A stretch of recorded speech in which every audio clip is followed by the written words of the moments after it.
চৰাইদেউ জিলাৰ যোগাসন ক্ৰীড়াৰ 11 বছৰীয়া নিচাংগ তামুলীয়ে নিজকে এজন ক্ৰীড়াবিদ হিচাপে স্বীকৃতি দিবলৈ সক্ষম হৈছে। যোগাসন বা যোগবিদ্যা হৈছে এবিধ দৈহিক, মানসিক আৰু আধ্যাত্মিক দিশক সাঙুৰি লোৱা ভাৰতীয় পৰম্পৰাগতমূলক ৰীতি। চৰাইদেউ জিলাৰ লংপটীয়া অঞ্চলৰ জুতুলনি গাঁৱৰ পিতৃ প্ৰাণদীপ তামুলী আৰু মাতৃ গীতিমণি তামুলীৰ সুযোগ্য সন্তান নিচাংগ তামুলীয়ে 2 বছৰ যোগবিদ্যা গ্ৰহণ কৰি আহিছে। নিচাংগ তামুলী শ্ৰীমন্ত শংকৰদেৱ বিদ্যালয়ৰ 5ম শ্ৰেণীৰ ছাত্ৰ। নিচাংগ তামুলীয়ে নিয়মীয়াকৈ যোগাসন অনুশীলন কৰি ৰাজ্যিক আৰু ৰাষ্ট্ৰীয় পৰ্যায়ৰ প্ৰতিযোগিতাত পদক লাভ কৰি নিজকে এজন খেলুৱৈ হিচাপে পৰিচয় দাঙি ধৰিবলৈ সক্ষম হৈছে। 14 নৱেম্বৰ তাৰিখৰ পৰা গুৱাহাটীৰ সৰুসুজাই স্পৰ্টছ কমপ্লেক্সত অনুষ্ঠিত হ'বলগীয়া 5th sub junior and junior national যোগাসন স্পৰ্টছ কম্পিটিশ্যনত অংশগ্ৰহণ কৰিব।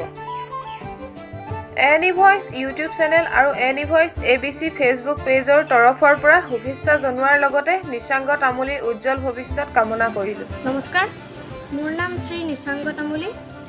মোৰ দেউতাৰ নাম শ্ৰী প্ৰাণদীপ তামুলী। মোৰ মাৰ নাম শ্ৰীমতী গীতিমণি গগৈ তামুলী। মই 5ম শ্ৰেণীত পঢ়োঁ। মোৰ বিদ্যালয়ৰ নাম শ্ৰীমন্ত শংকৰদেৱ বিদ্যালয়। মই চৰাইদেউ জিলাৰ জুতুলনি ঠাইত থাকোঁ।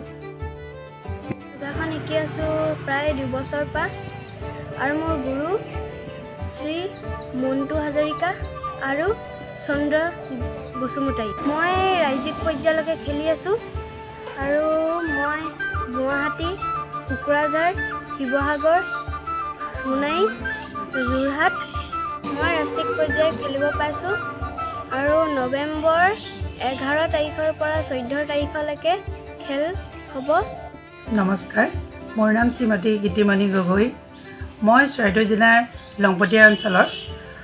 আমাৰ শিশুটিয়ে আজি 2 বছৰ দিন ধৰি শাৰীৰিক চৰ্চাৰ লগত জড়িত হৈ আছে।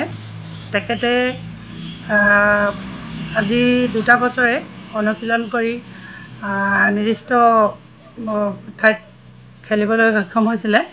তেওঁলোক 2023 চনত চৰাইদেউ জিলাৰ পৰ্যায়ৰ পৰা নিৰ্বাচিত হৈ কোকৰাঝাৰত ৰাজ্যিক পৰ্যায়ত খেলিবলৈ সক্ষম হৈছিলে আৰু এই 2025 চনত তেখেতে আমাৰ জিলাৰ পৰা নিৰ্বাচিত হৈ ৰাজ্যিক পৰ্যায়লৈ গুৱাহাটীত যিখন আমাৰ খেল হৈছিলে তাত অংশগ্ৰহণ কৰিবলৈ সুবিধা পাইছিলে।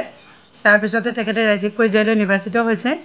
শিশুটি সৰুৰে পৰা খুব উৎপতীয়া স্বভাৱৰ আছিল। সেই হেতুকে তেখেতক মই অধ্যয়ন কৰি বুজি পালোঁ, তেওঁ বিভিন্ন ধৰণৰ খেলৰ লগত খেলা কৰি থাকে। তাৰ মাজতে মই ভাবিলোঁ যোগাসনটো তেওঁৰ বাবে এটা আজিকালি যিহেতু খেল হ'ল ভাল হ'ব, যিহেতু ইয়াৰ যোগেদি শৰীৰৰ বহুত উন্নতি হয়। তেতিয়া মই গুৰু মণ্টু হাজৰিকা ছাৰ আৰু চন্দ্ৰ বসুমতাৰী ছাৰৰ তত্বাৱধানত তেওঁক প্ৰশিক্ষণ দিবলৈ আৰম্ভ কৰিলোঁ। তাৰপিছতে তেওঁ প্ৰশিক্ষণৰ পৰা সুফল পালে আৰু তেওঁৰ বৰ্তমান শৰীৰটো বহুত স্বাস্থ্যৰো উন্নতি হ'ল। তেখেতৰ বিভিন্ন ধৰণৰ অসুখো আছিল, এই অসুখ বিসুখবিলাকো এই শৰীৰচৰ্চাৰ যোগেদি নাইকিয়া হ'ল। যোগাসন ভাৰতৰ উদ্যোগত সদৌ অসম যোগাসন ক্ৰীড়া সন্থাৰ 5ম ৰাষ্ট্ৰীয় যোগাসন ক্ৰীড়া প্ৰতিযোগিতাত আজি 10 তাৰিখৰ পৰা 14 তাৰিখলৈকে আমাৰ গুৱাহাটীত ৰাষ্ট্ৰীয় পৰ্যায়ত খেলখন অনুষ্ঠিত হ'ব। এই খেলত আমাৰ শিশুটিয়ে অংশগ্ৰহণ কৰিব। আপোনালোকৰ সদৌতিকে মোৰ এটাই অনুৰোধ, তেখেতে যাতে এই খেলখনত জয়ী হৈ আহে, সকলোৰে পৰা আশীৰ্বাদ বিচাৰিছোঁ। লগতে এই খেলখনত তেওঁ আগবঢ়াই নিয়াত মোৰ ঘৰখন, বিশেষকৈ আইতাক, পেহীয়েক, বৰমাক সকলোৰে সম্পূৰ্ণ সহযোগিতা আছে। সকলোৰে তত্বাৱধানতে মই আগবঢ়াই নিব পাৰিছোঁ। দেউতাকেও বহুতখিনি সহযোগিতা আগবঢ়াইছে। ঘৰখনৰ ছাপৰ্টত আমি ওলাই যাব পাৰিছোঁ। তাত আশা কৰোঁ তেওঁ ভাল প্ৰদৰ্শন কৰি আপোনালোকৰ অসমবাসীৰ বাবে গৌৰৱ কঢ়িয়াই আনে।